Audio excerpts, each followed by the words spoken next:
Hello everyone, क्या आपके छोटी छोटी बातों पर आंसू आ जाते हैं? कोई आपको कुछ कह दे, कोई आपकी बात ना समझे, कोई आपको इग्नोर कर दे या कोई आपको डांट दे और आपकी आंखों में तुरंत आंसू आ जाते हैं। अगर आपके साथ ऐसा होता है तो सबसे पहले मैं एक बात कहना चाहूंगी, आप कमजोर नहीं हैं, आप में कुछ गलत भी नहीं है और हर बार रोना ये साबित नहीं करता कि आप बहुत ज्यादा इमोशनल हैं, क्योंकि कई बार आंसू हमारी कमजोरी नहीं बल्कि हमारे मन की भाषा होते हैं। आज के इस वीडियो में हम समझेंगे कि क्यों कुछ लोग बहुत जल्दी रो पड़ते हैं और इसके पीछे कौन कौन से भावनात्मक कारण हो सकते हैं। पहला कारण है कि कुछ लोग केवल इस संसार को देखते नहीं बल्कि अपने मन की गहराइयों से महसूस करते हैं। वे लोगों की बातें, उनके शब्द, उनके व्यवहार और उनके चेहरे के भावों को भी दिल से महसूस करते हैं। ऐसे लोग संवेदनशील होते हैं और संवेदनशील होना कोई कमी नहीं है, लेकिन समस्या तब होती है जब हम हर बात को अपने ऊपर लेने लग जाते हैं और जब कोई हमें कुछ कहता है तो हम केवल उन शब्दों को नहीं सुनते बल्कि उसके पीछे का अर्थ महसूस करने लगते हैं और यही बात कई बार हमें भावनात्मक रूप से प्रभावित करती है।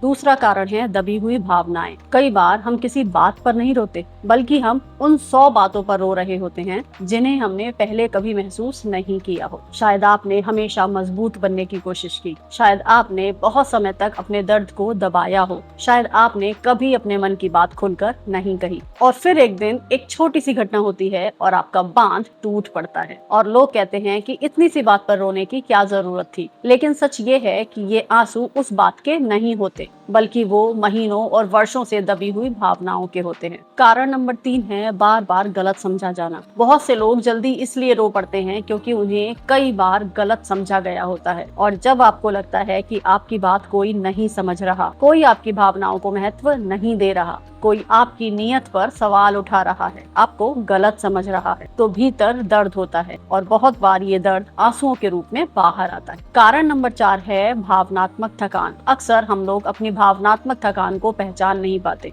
जब आप लगातार भावनात्मक थकान में रहते हैं, लगातार तनाव में रहते हैं, बहुत सारी जिम्मेदारियां निभा रहे होते हैं, अपने लिए समय नहीं निकालते, तो आपका मन धीरे धीरे थकने लगता है और जब मन थक जाता है तो वो एक छोटी सी बात पर भी भावुक हो जाता है। कई बार आंसू दर्द के नहीं बल्कि भावनात्मक थकान के होते हैं। और कारण नंबर 5 है आप हमेशा दूसरों का ही ध्यान रखते चले जाते हैं। क्या आप उन लोगों में से हैं जो हमेशा दूसरों का ही ध्यान रखते हैं, सबको खुश रखने की कोशिश करते हैं, सबकी जरूरतों को अपनी जरूरतों से पहले रखते हैं? अगर हाँ, तो ये भी जल्दी रोने का कारण हो सकता है, क्योंकि जब आप लगातार दूसरों को देते रहते हैं और खुद को भूल जाते हैं तो आपके भीतर एक खालीपन पैदा होने लगता है और कभी कभी वही खालीपन आंसुओं के रूप में बाहर आता है। समाज ने हमें सिखाया है कि रोना कमजोरी है, लेकिन मनोविज्ञान हमें कुछ और बताता है। रोना एक प्राकृतिक भावनात्मक प्रतिक्रिया है। देखिए, जिस तरह हमारा शरीर पसीने के माध्यम से अपने तनाव को, अपने थकान को बाहर निकालता है, उसी तरह कई बार हमारा मन आंसुओं के माध्यम से अपनी थकान को, अपने तनाव को बाहर निकालता है। समस्या रोना नहीं है, समस्या तब होती है जब हम अपनी भावनाओं को समझने के बजाय उनसे